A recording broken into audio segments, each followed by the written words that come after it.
I don't know if you would agree, but it's not the things which you see, especially when it's the forest.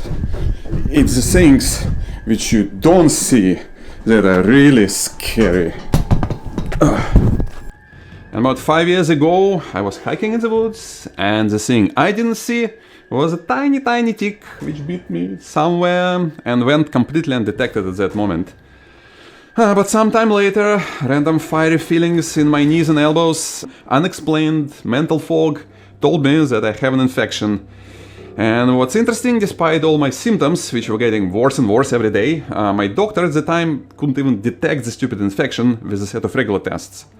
So this book literally saved my life. And as you probably know, Lyme disease spreads wider and wider each year, so I'm afraid it's not the question of if you're going to get it, it's the question of when. So let me share a few tips and get you prepared both physically and, if you stick to the end, mentally, which might be even more important.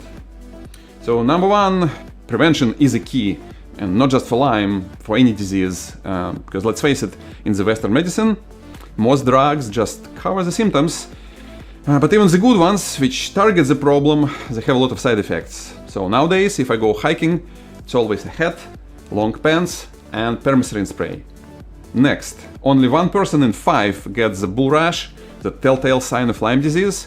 I, for example, haven't got one. And medical guidelines, well, they don't know what to do if you don't have it. Also, you need to know that ticks spread not just Lyme, but like 200 other nice infections. For example, I got Bartonella and Babesia on top of Lyme, and each one of them requires their own separate treatment.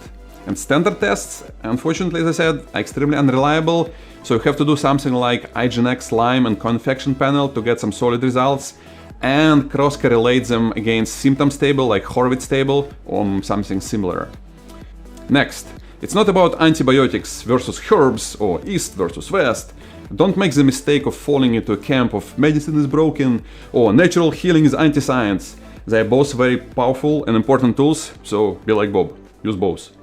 For example, you can use herbs like Japanese knotweed and cat's claw to create pressure on the disease, and then pulse antibiotics to nail those little buggers. And finally, main battle happens here.